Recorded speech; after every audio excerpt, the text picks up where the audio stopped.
¿Habrá pacto con Leonidas Sisa? Acaba de llegar una respuesta por parte de la Revolución Ciudadana por medio de Diego Borja. Quédese hasta el final para que conozca todos los detalles. Pero antes, amigo, lo invito a dejar su opinión en la caja de comentarios si les gustaría ver una izquierda fortalecida y unida para sacar del poder a los personajes políticos que nos han llevado a este desastre. Deje su me gusta y comparta este video. Escuchemos a Diego Borja. Que se basa en el odio, digamos, en el odio político, no construye, no ayuda a solucionar problemas que hoy día el Ecuador tiene y que son lacerantes. Diego, buenas tardes, bienvenido al espacio.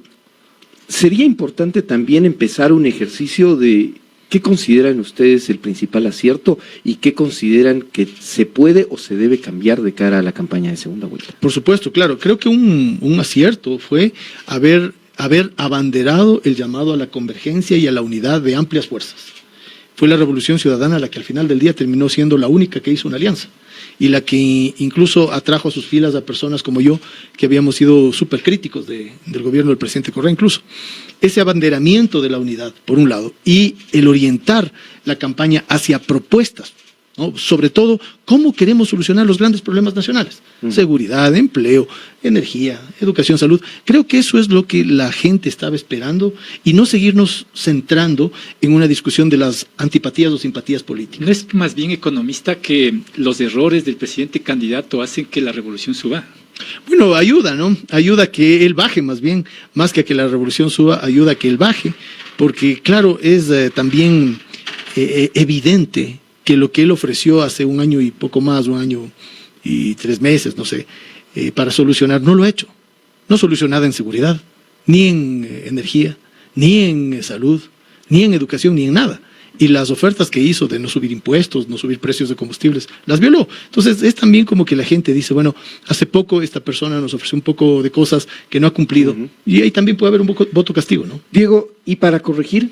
Que era la segunda parte de la pregunta anterior. Claro, entonces yo decía, esos son los aciertos, más una buena estrategia organizacional, comunicacional y tal. Por ejemplo, en la estrategia comunicacional es muy alentador que la Revolución Ciudadana haya ganado en el espectro juvenil de entre 19 y 35 años. ¿Ya tienen esa data ustedes? Claro, o sea, nuestros datos son a través de todo el tracking que hacemos permanente, ¿no? Que es un tracking de las encuestas que estuvieron muy cerca a las nuestras, muy cerca de los resultados que estamos diciendo. No estuvimos en el margen de error. ¿Y para corregir entonces?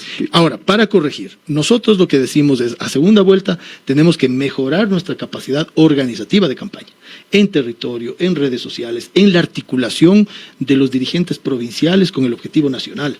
Ahí es un partido grande la Revolución Ciudadana y como ustedes podrán entender, un partido grande y bien organizado tiene también a su interior discrepancias, tiene problemas, tiene conflictos.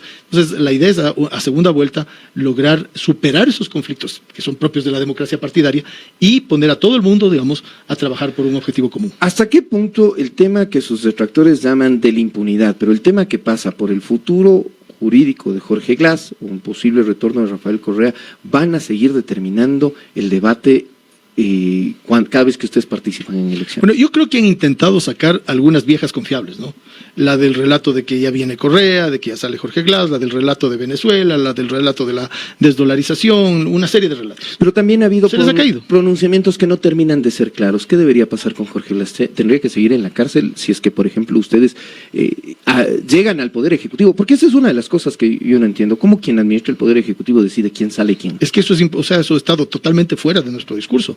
Nosotros lo que hemos dicho es que quien tiene que dirimir los problemas judiciales es el Poder Judicial. Ahora, hay un problema con el Poder Judicial, clarísimo, que es un problema de transparencia, que es un problema de eficiencia, que es un problema de neutralidad, eso es evidente. Hay que reestructurar el sistema de justicia.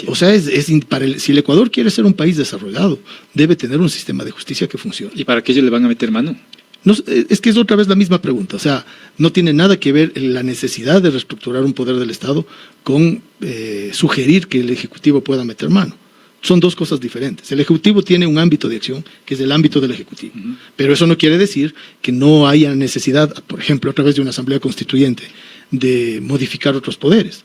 Un país que quiere desarrollarse no puede tener una justicia que actúa a menú, que actúa con una carga muy fuerte para unos y para otros no tú, con indulgencia. Con impunidad o indulgencia. Diego, quizás algunas de las cosas, yo sí quisiera un pronunciamiento. Ayer escuchaba un análisis en Radio Centro de Guayaquil Y son de las cosas que uno cierra los ojos. Voy a hacer contexto cortito. Históricamente, en el año 96, cuando hace rato les estaba contando lo que pasó entre primera y segunda vuelta del año 96, cuando se conoce que Jaime Nebot y Abdalá Bucaram terciaban para la segunda vuelta, el líder social cristiano León Febres Cordero le consultan sobre qué le parecía que haya llegado Bucaram en la segunda vuelta, y él respondió que los marihuaneros y las prostitutas también votan. Y ayer en Radio Centro de Guayaquil yo escucho un análisis del señor Martín Pallares, a quien no tengo nada personal en contra, de hecho en un buen tramo de nuestra vida profesional fuimos amigos, pero yo me pregunto, ¿es necesariamente cuestión de analizar y ponerle un mapa de criminalidad al mapa de resultados de la elección de ayer? Diego, ¿ustedes cómo reaccionan ante ese tipo de... Bueno, yo personalmente reacciono con un rechazo contundente a afirmaciones tan atentatorias contra provincias, o sea, sugerir que Manabí, que Sucumbíos, o sea, todos los manavitas Guayas, y las esmeraldeñas y los esmeraldeños son delincuentes. Y Guayas, y Esmeraldas, y Sucumbíos. Los ríos. ¿No? Y los ríos. Entonces, este señor Pallares, de una manera muy alegre y absolutamente irresponsable, sugiere que las personas de estas provincias son, ¿qué?, narcotraficantes.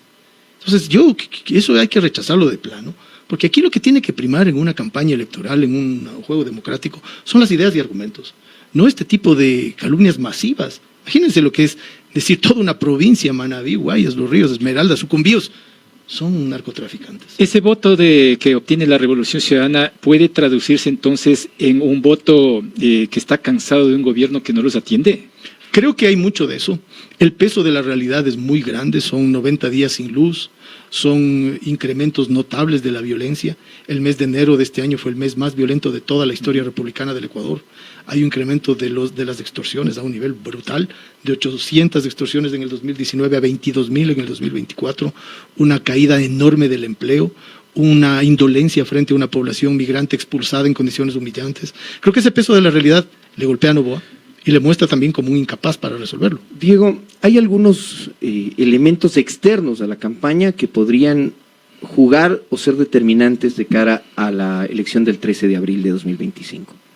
¿Está en concurso actualmente o está corriendo un concurso para la asignación de frecuencias? Y varios dueños y dueñas de medios de comunicación, pequeños sobre todo, han dicho que sienten temor de ejercer opinión libremente en el marco de ese concurso. Te pregunto, ¿se puede hablar, no sé, con los observadores, lograr que se detenga esa acción que es administrativa? De hecho, de cara a una campaña, porque esto podría modificar incluso la relación con medios. Totalmente. De hecho, este elemento que tú estás mencionando me lo han dicho a mí en los recorridos que estoy haciendo por el país, varios propietarios de pequeñas radios que están con ese temor.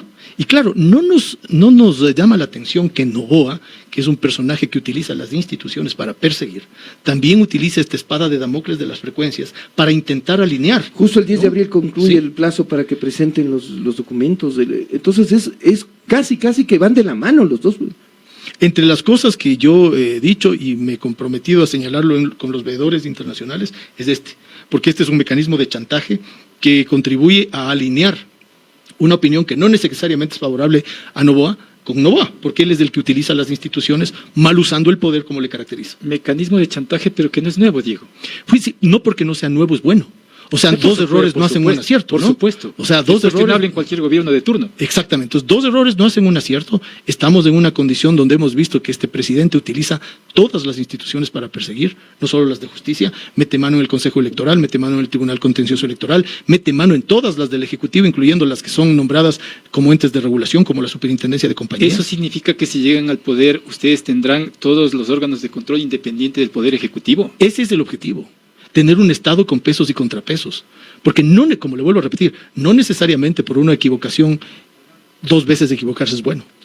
Diego, ¿qué tiene que pasar con esa iniciativa de agosto, que ya muy pocos se acuerdan, de la denominada unidad de las izquierdas? Momento nuevamente de sentarse, de verse a la cara, no sé, con Leonidas Issa, con Pedro Granja, con Jorge Escala, con el propio Rabascal, que si bien lejos del pronunciamiento de su partido ha dicho que, por ejemplo, va a votar por Luisa González, te pregunto, nuevamente sentarse con los frentes de izquierda. Yo he sido muy claro desde la tarde de ayer, nuestra mano sigue extendida porque no conviene ya machacar sobre lo que no se alcanzó. Se alcanzó lo que se alcanzó. Y fueron cosas importantes, un programa común, un acuerdo de que si una de las fuerzas de la tendencia pasa a segunda vuelta, las otras van a apoyar, ya se alcanzó eso. Pero creo que es un momento de extender la mano a todas las fuerzas, no solamente a las de izquierda, que quieran apostarle a revivir este país. ¿Centro-derecha con quién se podrían sentar? O sea, yo creo que hay que hablar con Jimmy Jairala, hay que hablar con el Partido Social Cristiano, hay que hablar con el candidato Cueva, hay que hablar con, es decir, con todas las fuerzas que le quieren sacar al Sumar Ecuador. ese punto 17, ese punto 70, ese punto 39 e ir sumando.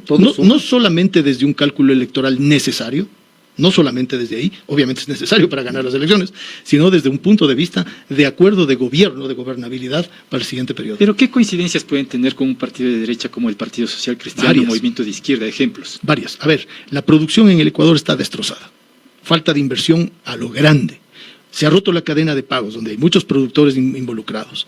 Normalmente esos sectores han estado vinculados política e ideológicamente al Partido Social Cristiano, pero hoy día están tan golpeados como el resto de actores económicos y sociales en el Ecuador.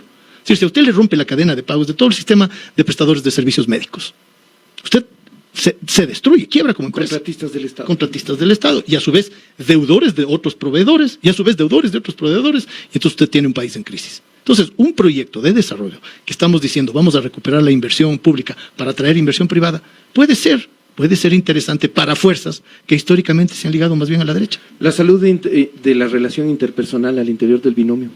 No, muy bien, la relación del binomio es buena, tenemos más allá de una amistad, un proyecto político en común, y creo que eso, el tenerlo claro sobre la mesa, eso es importante.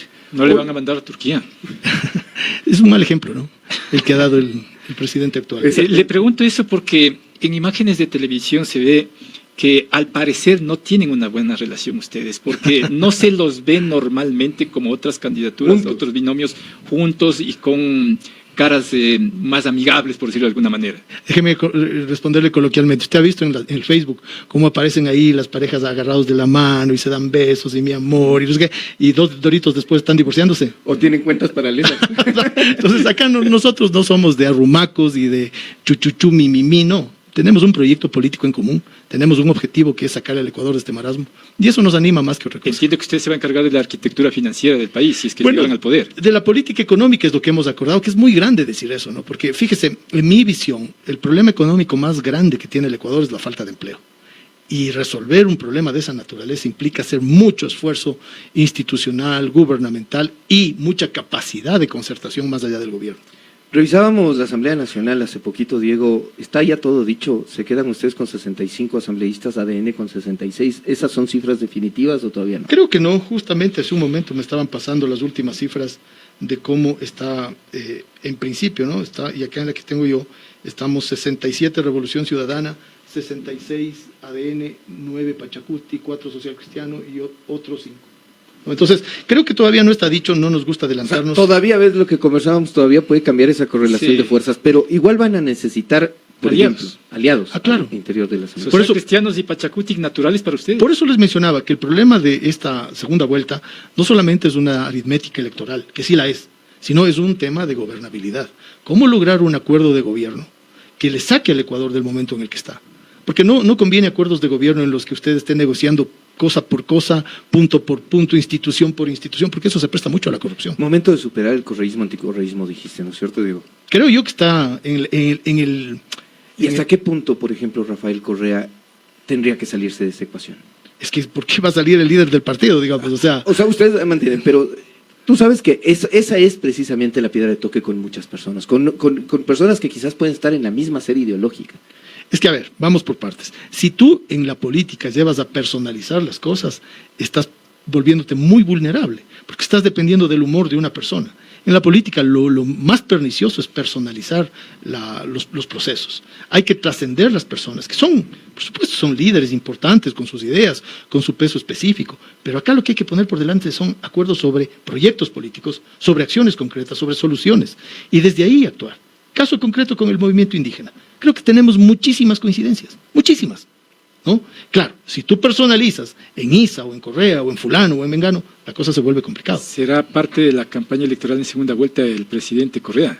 Bueno, el presidente Correa es el líder del partido, entonces es parte de la dirección del partido. Le pregunto esto porque varios analistas coinciden en que el presidente Correa debería estar un poco más alejado de las campañas electorales de la RC. Claro, pero eso es volver otra vez a plantear el análisis político a partir Desde de la las persona. personas. Ajá. Entonces, lo que yo estoy acá proponiendo es que más bien nos centremos en los acuerdos que nos pueden juntar. Acuerdos concretos. A ver, ¿cómo vamos a resolver en el caso del Centro Sierra, digamos, el problema del riego en Cotopaxi, que es fundamental para poder aumentar la capacidad productiva de las comunidades indígenas? Concreto, más allá de lo que diga Correa o no diga Correa. ¿Cómo vamos a resolver el problema de la inseguridad brutal del Tungurahua? 11 muertos en los primeros 22 días del mes de enero, en Ambato y el resto de Tungurahua. Pero esa provincia precisamente quizás electoralmente no siempre les... Por eso menciono esas dos. Porque justamente te digo, si es que nos seguimos centrando en la personalidad del uno, en la personalidad del otro, no salimos de los problemas y nos quedamos en las personas. Y eso es muy conveniente para cierta gente. ¿Prevén ustedes un cambio de actitud del presidente Noboa? Y les planteo quizás un presidente que ahora sí quiera hablar con la vieja política, que busque a Leonidas Issa, que se trate de sentar también con esos mismos actores políticos con los que ustedes están llamando al diálogo. Es gran pregunta porque nunca ha dejado Noboa de estar cercano a la vieja política. Es más, yo creo que Noboa es la vieja política con rostro joven. Porque si tú ves las mañas de Noboa, O sea, vieja política con Botox. vendría. vieja política con Botox y con lipo, ¿no? O sea, porque es más mañoso que la vieja política. O sea, ¿a qué viejo político? Y te pongo así un ejemplo de un personaje fuerte, ¿no? Febres Cordero se le ocurrió asaltar una embajada. A ninguno. Vea, Juan Camilo Escobar nos describe. ¿Le puedes preguntar, por favor, al candidato sobre el artículo Una vía ordenada para salir de la Con mucho dolarización gusto. y no morir en el intento? Encantado Digo, de la vida. Juan Camilo. A Juan Camilo, en el año 95 en el Ecuador empieza el debate de si debemos cambiar de sistema monetario. Del sucre, que estaba sometido a continuas devaluaciones, a, en ese momento, el sistema de convertibilidad. Recuerdo que el presidente Bucaram le trajo como asesor A Domingo Cavallo. a Domingo Cavallo. En la base naval de Salinas. Pues, Y hubo ahí una sacó- gran reunión con gente que veníamos de estudiar precisamente en esos años nuestras maestrías y doctorados. Ahí estuvimos con Guillermo Granja. Y ahí se empezó a discutir esto. Y luego esto derivó, la convertibilidad derivó a finales de los años 90, después del corralito, después de la encerrona financiera de marzo del 99, culminó en la dolarización. Entonces, en esa época había un grupo de economistas que lo organizó la Flaxo, con Ecuador Debate, que es donde salió este artículo, que era si es que era conveniente o no entrar en dolarización. Y mi postura fue clarísima, era O inconveniente. sea, este artículo data Del 99-2000. Del 99. Ahora ustedes... Esta es otra de las viejas confiables. Tú Claro. topaste el tema de las viejas. Esta es otra de las viejas confiables. Vamos a salir de la dolarización. Ustedes pueden poner en piedra que no se va a tocar el A sistema. ver, entonces déjame te termino esto para luego dar la siguiente. Entonces, ese artículo es del 99-2000. Entonces, claro, hoy agarran el título, ¿qué? 25 años después, ¿no? Y te ponen como que fuera de antes de ayer. Y claro, hay alguna gente que se pierde porque no tiene por qué conocer esta historia económica del Ecuador. Se pierde. Pero yo les digo, con claridad, a Juan Camilo y a todo el mundo, salirte de la dolarización es como que tú de repente estás en un vuelo aéreo y dices, me mareo, me puedo bajar del avión. No, pues, bueno. O sea, aguántate el mareo, espera que aterrice y cúrate el mareo. Es igual acá. Pueden haber shocks contra la dolarización, como el año 2009, que a mí me tocó estar al frente de ese. Y mantuvimos la dolarización. Yo era el ministro de Política Económica. Yo sostuve la dolarización. Nuevamente, en planes, directo, no está salir de la dolarización. Jamás, jamás, porque es más duro es salir de la dolarización que quedarte. Con eso ya prácticamente cerramos, el tiempo se nos terminó. Economista, le agradecemos por el tiempo ofrecido a este servicio informativo. Con mucho gusto. Gracias a ustedes. por- Siempre las puertas abiertas, Diego. Si es que llegan a ganar, no se olvidarán de venir también ya cuando son autoridades. Tú me conoces perfectamente y yo atiendo todas las invitaciones. Siempre un gusto. Gracias. Llegamos a la finalización de esta emisión de noticias. Y recuerda, amigo, que más tarde saldrá más información. Le pido que se suscriba, ya que de esta manera este canal continuará a crecer y esto significa más información en las redes sociales diciendo la verdad.